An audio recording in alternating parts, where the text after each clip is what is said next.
So we're hanging out with Marjorie Taylor Greene. You recently got permanently banned from Twitter. I did. It contributed largely to people jumping over to Getter, which is another Twitter platform. Now, it's a Twitter-like platform, microblogging site. Right. Some people have concerns that Getter is going to have censorship as well because they have similar rules. But aside from you, it was also Dr. Robert Malone, a scientist and a dissenting voice in the whole, COVID vaccine debate. Joe Rogan then joins. It becomes this big story. 500,000 people sign up. So I want to get a better understanding of this. Why do you know why you got banned from Twitter?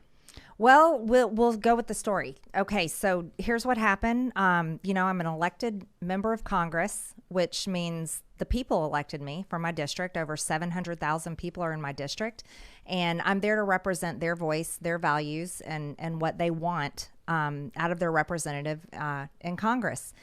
And Twitter, being a private company, I don't know why they have decided that they can be the judge of information and misinformation, but that's who they have become. I mean, that's what we see on most social media platforms, YouTube also, Facebook, many of them. And over time, over the past years, we've seen conservatives be kicked off, right? This has been a major issue, and it's an extremely important issue for many Americans.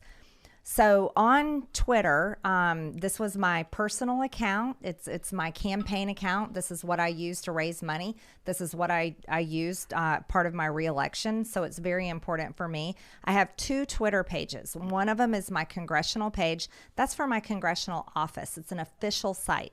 And then I have this other one that is the one that I just got permanently banned on. So I'm not really sure what happened, but I want to go into it.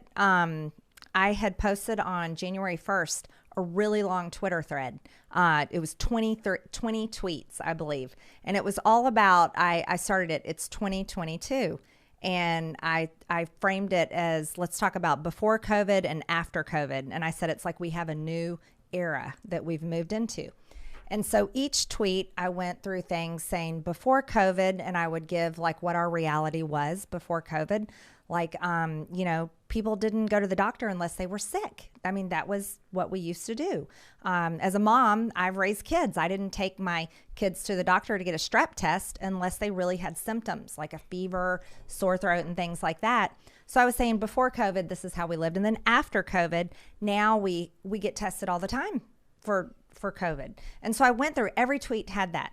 But involved in each of these tweets, I put information that I had found and researched, like information off of VAERS, which is cdc.gov controls that. That's it's a site where people it's self-reporting. They can report if they've had a vaccine injury, any kind of vaccine, not just COVID, any kind of vaccine, or even a death. Family members or a doctor can report a death from any kind of vaccine. So I had talked about the VAERS system, and which is bothersome to me.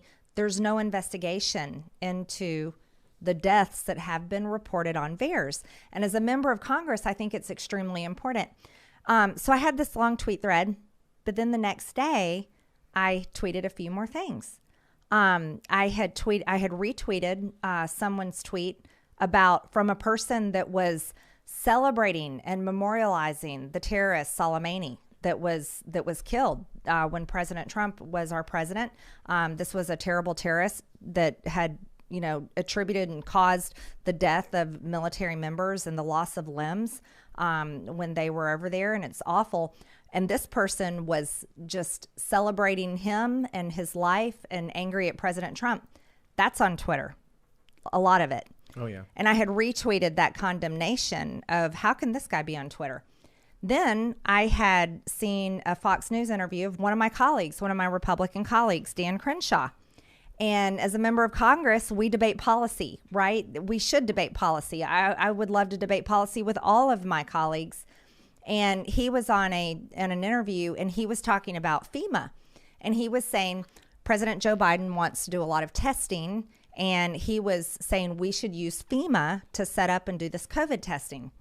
And then he was also saying we should use FEMA to go into the hospitals to help with the overcrowding And that was what he was saying we should do. But here's the thing. I completely disagree with him. And I know for a fact that Republicans and conservatives, and I would even argue many Americans would be against the use of FEMA to just continue test and test and test for COVID, because we should be more concerned about how to treat COVID. These are just my opinions, not that I'm giving medical advice, but just my opinions. And so I had tweeted at Dan Crenshaw and I had said, no, we don't need to use FEMA to do more COVID testing for sneezes, coughs, and runny noses. And I said, and we don't need to send FEMA into hospitals. We need to rehire the unvaccinated healthcare workers that were fired. And they are in some places. Some places, thank God, because these people worked on the front lines and they saved people's lives and they have natural immunity. That's my opinion. I think it's great. And they need to be able to continue their careers and support their families.